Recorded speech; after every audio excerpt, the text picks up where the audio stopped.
મહેસાણાની દૂધસાગર ડેરીએ તેના પશુપાલકો માટે એક મોટી જાહેરાત કરી છે।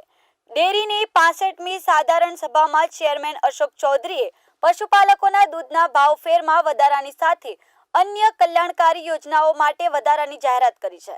દૂધસાગર ડેરીએ પશુપાલકોને કુલ ₹437 કરોડનો ભાવફેર વધારો આપવાની જાહેરાત કરી છે। આ વધારામાં પશુપાલકો તેમના દૂધના ઉત્પાદન પર વધુ સારું વળતર મળશે, જે તેમની આર્થિક સ્થિતિને સુધારવામાં મદદ કરશે। આ ભાવફેર વધતા ઉપરાંત ડેરીએ પશુપાલકોને 10% ડિવિડન્ડ આપવાની પણ જાહેરાત કરી છે। આ સાથે પશુઓ માટેની સુવિધાઓ જેવી કે ઘોડી અને કુલિંગ ફુવારા માટે અપાતી સહાયમાં પણ વધારો કરવામાં આવ્યો છે। અગાઉ આ સહાય 30% હતી, જે હવે વધારીને 40% કરી દેવામાં આવી છે। મહેસાણા દૂધસાગર ડેરી ખાતે આજે 65મી વાર્ષિક સાધારણ સભા મળી હતી। સાધારણ સભાની અંદર બધા ખૂબ સરસ નિર્ણયો પશુપાલકોના હિત માટે, મંડળીના હિત માટે લેવામાં આવ્યા।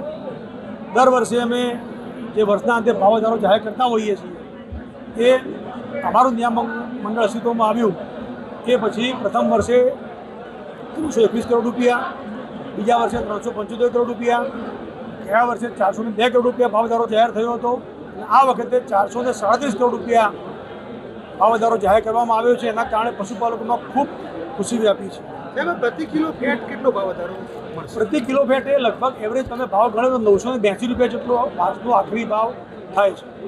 અને આ થકી જે આપણા પશુપાલકો છે મહેસાણા દૂધસાગર ડેરી સાથે જોડાયેલા, એમને કેટલો ફાયદો થવાનો અને અન્ય જે દૂડા તરફથી સહાય મળવાની છે કયા પ્રકારની સહાય છે? મેં કહ્યું પ્રમાણે દૂડા એ દૂધસાગર ડેરીનું ટ્રસ્ટ છે અને એની અંદર લગભગ 30 જેટલી વસ્તુઓ ઉપર એની સહાય પશુપાલકને મળતી હોય છે।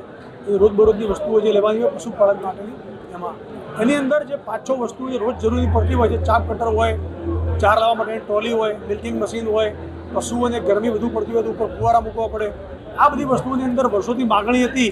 એની અંદર સહાય 30%માંથી વધારી 40% કરી છે।